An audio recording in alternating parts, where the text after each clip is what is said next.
नमस्कार व्यूअर्स, मैं हूं अमीश देवगन और हम इस समय ग्राउंड जीरो पे मौजूद हैं और मेरे साथ मौजूद हैं केंद्रीय मंत्री हरदीप पुरी, क्योंकि पूरा शासन प्रशासन भारतीय जनता पार्टी इस समय ग्राउंड जीरो पे मौजूद है नरेंद्र मोदी को तीसरी बार प्रधानमंत्री बनाने के लिए।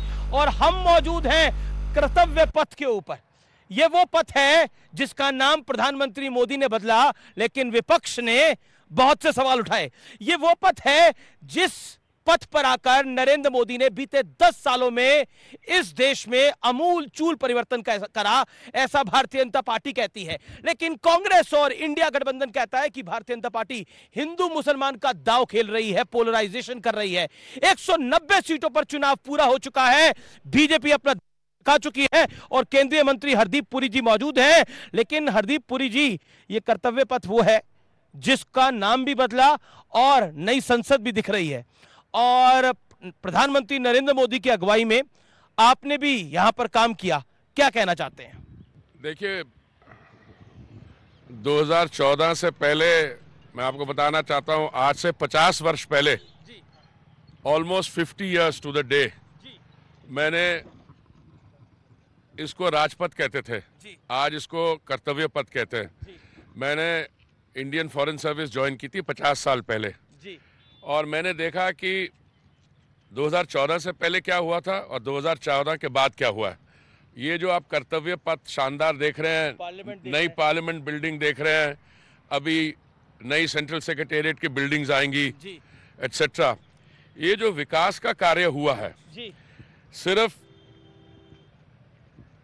इस एरिया में नहीं, देश भर में, उसके आंकड़े जो हैं 10 साल के, वो अगर आप देखा जाए तो पिछले 1947 से लेके मिलाकर वो एक तरफ है और ये दूसरे। इसलिए विपक्ष के पास सॉलिड अचीवमेंट्स और दिखाने के लिए नहीं है, इसलिए वो जो भी हम करते हैं उस पे वो सवाल उठा लेते हैं।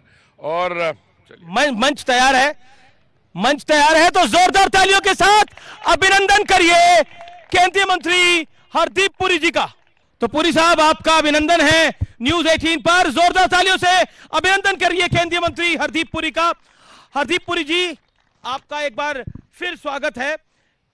जैसे मैंने पहले सवाल पूछा, 190 सीटों का चुनाव पूरा हो गया है, लेकिन यहां से स्थिति क्या दिखती है? क्योंकि विपक्ष कह रहा है कि पहला दौर बहुत कमजोर गया है भारतीय जनता पार्टी का, ऐसी परसेप्शन बनाई जा रही है। देखिए, विपक्ष का कहना कि पहला फेज अच्छा गया या नहीं गया, वो तो पता लगेगा जब नतीजे आएंगे 4 जून को। पर 2 चीजें मैं आपके सामने रखना चाहता हूं कि जो हमारे विरोधी दल हैं, जो विपक्ष की अलायंस है, इंडिया अलायंस जी, आप इनका प्रोग्राम देखें तो आप ये सवाल पूछिए कि मान लीजिए खुदा ना करे और 4 जून को जो नतीजे आते हैं, उन नतीजों में निकलता है कि कांग्रेस पार्टी और उनके जो सहयोगी दल है इंडिया अलायंस वो आ जाते हैं, तो वो क्या करना चाहेंगे 2024 से लेके आगे बढ़कर अगले डेकेड्स में क्या करना चाहेंगे। तो 2 इश्यूज मैं आपके सामने रखना चाहता हूं। 1969 में इन्होंने गरीबी हटाने का नारा लगाया था और ये जो गरीबी हटाओ स्लोगन था, इसको अगर एनालाइज करें तो क्या था। मैं तो भूल गया था, 1974 में मैंने आपको बताया मैंने फॉरेन सर्विस ज्वाइन की जी। इन्होंने 1963, 1974 इस एरिया में कंपल्सरी डिपॉजिट स्कीम लाए थे। मान लीजिए हमारे जो यंग एंटरप्रेन्योर्स हैं, स्टूडेंट्स हैं, इनमें से कुछ फर्स्ट टाइम वोटर्स हैं, जो भी उनके पास अगर डिपॉजिट है, जो भी पैसा है, उन्होंने कहा 18% इसको 5 साल के लिए फिक्स डिपॉजिट में रखिए। लेकिन एक सवाल मेरा ये है कि आपके पास कोई खटाखट वाली स्कीम नहीं है जो महंगाई कम कर दे? तो राहुल गांधी जी के पास है। पहले तो ये बताइए कि आप रियल वर्ल्ड में रहते हैं या कि मेक बिलीव वर्ल्ड में रहते हैं? रियल वर्ल्ड में रहते हैं हम लोग सब। हाथ खड़ा करिए जो रियल वर्ल्ड में रहते हैं भाई। अच्छा, लेकिन खटाखट महंगाई खत्म करने की स्कीम है कोई बीजेपी के पास? राहुल जी के पास है? राहुल जी की स्कीम पे मैं आ रहा हूं, पहले मैं आपको रियल वर्ल्ड का बता दूं जी। 6 अप्रैल को राहुल जी ने एक भाषण दिया, ये खटाखट वहीं से आया। उन्होंने कहा कि जब हम सत्ता में आ जाएंगे तो हम एक्सरे करवाएंगे। दुनिया भर में जो हो रहा है इंडिया में एक्सरे करवाएंगे।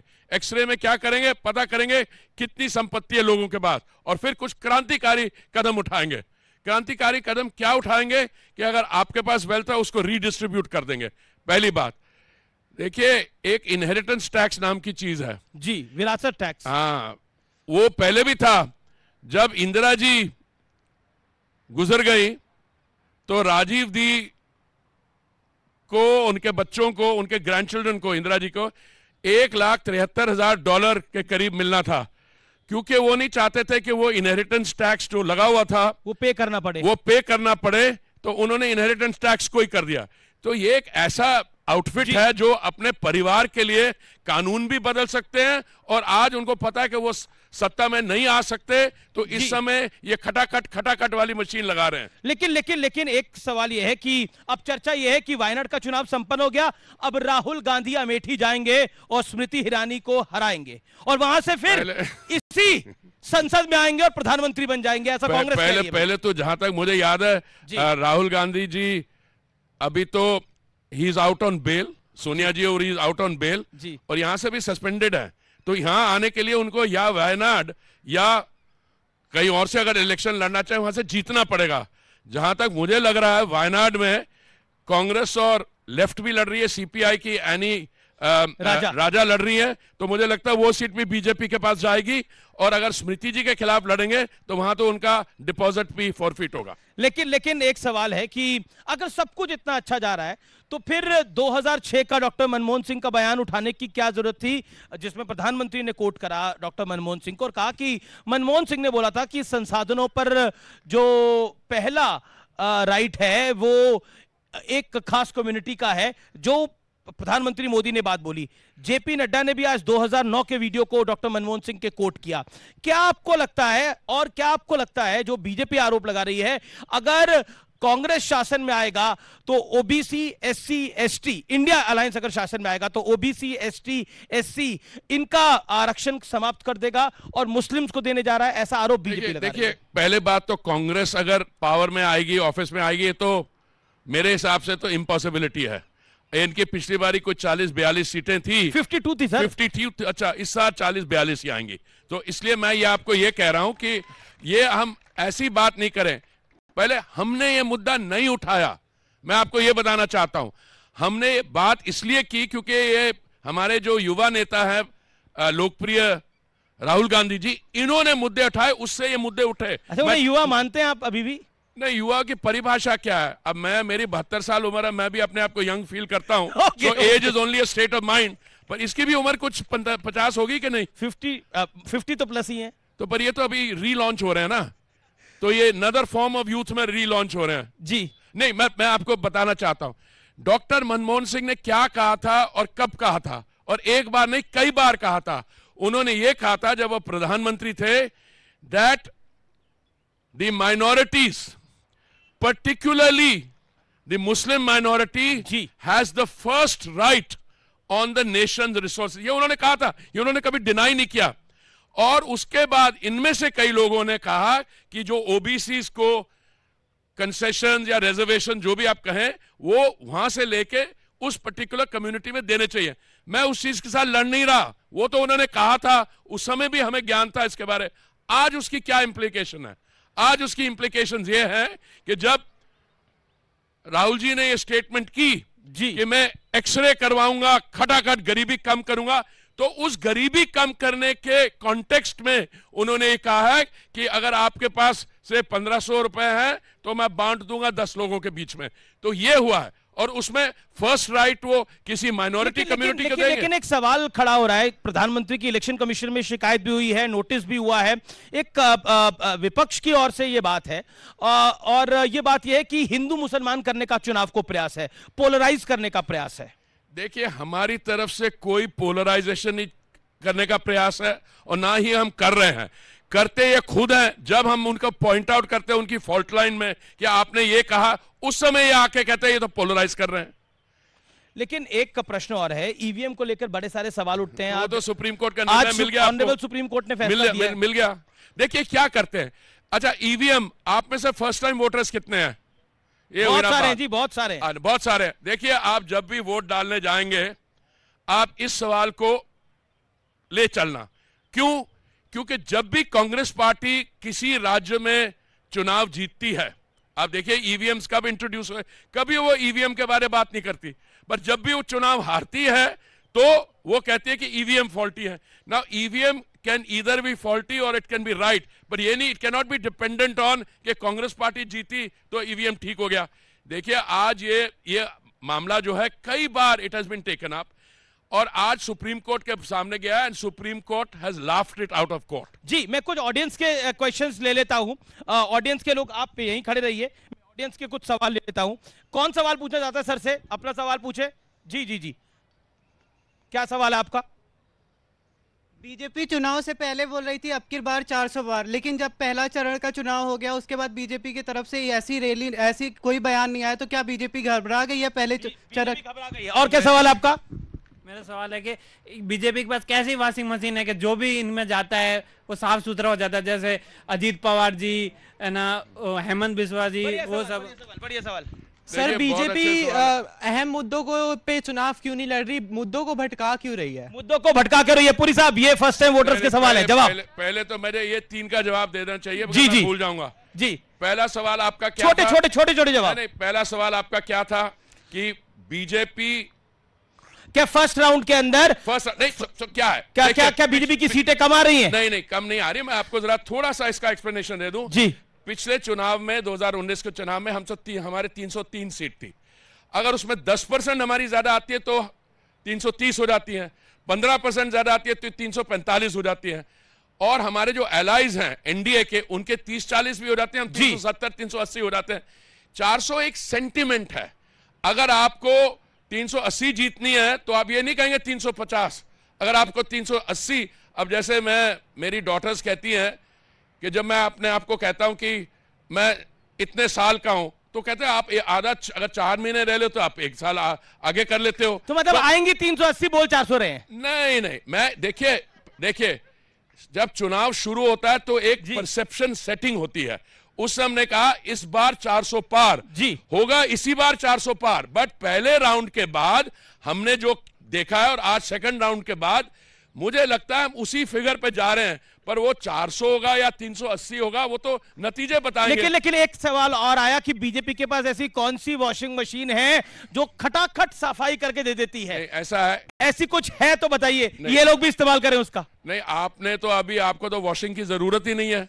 आप तो बिल्कुल साफ दूध के धुले हो। अभी तो आप पॉलिटिकल लाइफ में आ रहे हो। होता क्या है कि हमारे यहाँ आप कोयम्बटूर में रह रहे हो तो आप बठिंडा में सेटल करने जा रहे हो, कोई प्रॉब्लम नहीं।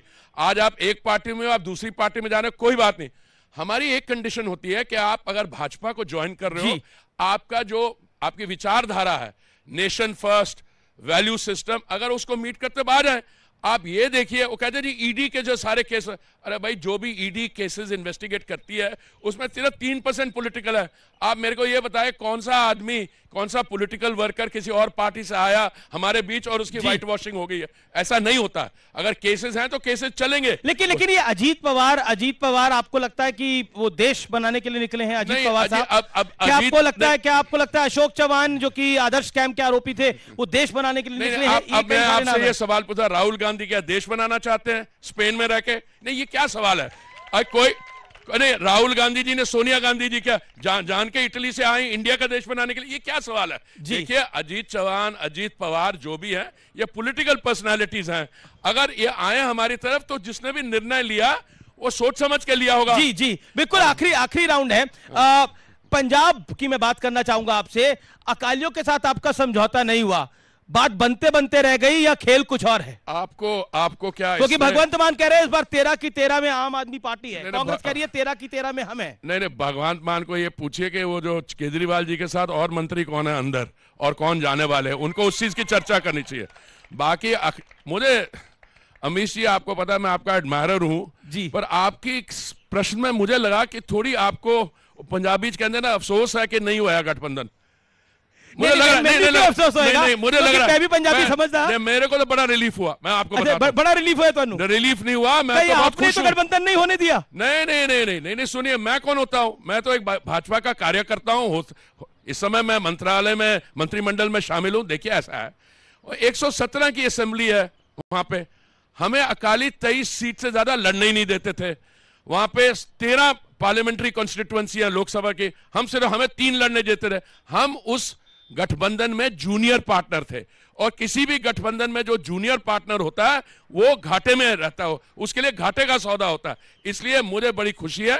इस बार क्या होगा, पिछली बारी हम 2 लोकसभा सीट थे, इस बारी कम से कम 3 गुना आएंगे। और दूसरा, अकालियों ने जो काम किया, रेती की डकैती, नशे की डकैती और किस्म का करप्शन, मैं लोगों का नाम नहीं लेना चाहता हूं, उनके साथ गठबंधन में रहने के कारण हमारी भी छवि खराब हुई। इसलिए तो मुझे बड़ी खुशी है गठबंधन नहीं हुआ। आखिरी 1-2 सवाल है, और वो है, एक तो अरविंद केजरीवाल के आप लोग पीछे क्यों पड़े हैं? उन्हें मीठा भी नहीं खाने देते, आम भी नहीं खाने देते, जेल और भिजवा दिया है, ये अन्याय नहीं है आपको लगता है? देखिए, जेल हमें भिजवाना होता तो दूसरी बात होती। एक अरविंद केजरीवाल जी रामलीला मैदान में 2013 में एक बड़े अन्ना हजारे जी की एक बड़ी प्रोटेस्ट मूवमेंट में भाग लिया उन्होंने। जी, करप्शन के खिलाफ।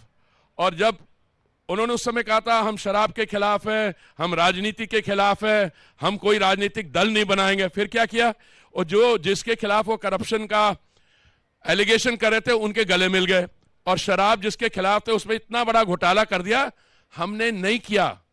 ये जैसे वेस्ट बंगाल में एक टीचर स्कैम हुआ, 24,000 टीचर जो इलीगली भर्ती हुए, वहां पे किसी ने कहा था तो कोर्ट ने गया, कोर्ट ने कहा कि इसकी जांच की जाए, तब ईडी आया। यहां पे 9 बार ईडी ने बुलाया, उनको समन्स किया, पर केजरीवाल जी ने कहा मैं व्यस्त हूं, मैं यहां बिजी हूं, वहां बिजी हूं। 9th 10th में गए, फिर ये कोर्ट गए, बेल के लिए नहीं गए। Section 19 of the prevention of money laundering act, और दिल्ली हाईकोर्ट की वो जो जज हैं, उन्होंने जो जजमेंट दी है, मैं चाहूंगा आप लोग सब उसको पढ़ें। उन्होंने कहा Kejriwal individually as chief minister and Kejriwal is Aam Aadmi party convener, he sought kickbacks, इन्होंने खुद घूस मांगी है। आपके वन लाइनर्स बड़े फेमस होते हैं, तो हमने एक सोचा आपके साथ रैपिड फायर राउंड ही कर लें, और हम आपके साथ 4 नेताओं के नाम लेंगे, और मुझे उम्मीद है कि आप एक लाइन में, एक शब्द में उसका जवाब देंगे। क्या जवाब देना होगा? जी, नेता के बारे में एक शब्द, एक लाइन बोलनी होगी, और आप बोलेंगे तो बेहतर है। पहला नाम जो मैं लेने जा रहा हूं वो है Sunita Kejriwal. Dying to assume leadership of Aam Aadmi party. Okay, चलिए, अब मेरा अगला नाम है आपके सामने, Priyanka Gandhi Vadra. Could have been launched but was not launched. Okay, अब तीसरा नाम है मेरे पास, सुखबीर सिंह बादल। कुछ तो बोलना पड़ेगा भाई इस पे, ऐसे तो नहीं चलेगा, और पंजाबी में बोलना पड़ेगा। आपकी चुप्पी बहुत कुछ बता रही है। बस वही मेरा रिस्पॉन्स है। जी, चलिए, आप उसमें कुछ बोलना नहीं चाहते। चलिए, last and the final name, Rahul Gandhi. A startup that has been launched many times, this is the last occasion, last chance for a relaunch. चलिए, बहुत बहुत शुक्रिया, आप हमारे साथ इस मंच पे आए और इस युवा पीढ़ी के साथ आपने इंटरेक्ट किया और इनके सवालों के भी जवाब देने का प्रयास करा। थैंक यू सो मच, और ऑल द बेस्ट आपको चुनावों के लिए। Thank you, God bless all of you. Party win, जो भी बेहतर हो वो जीत कर आए। मैं सिर्फ एक चीज कहना चाहूंगा, जो माननीय प्रधानमंत्री जी का 2047 विकसित देश का संकल्प है, they are the true inheritors of that, they will shape the Viksit Bharat. So best of luck and God bless all of you. Thank you, sir. Thank you.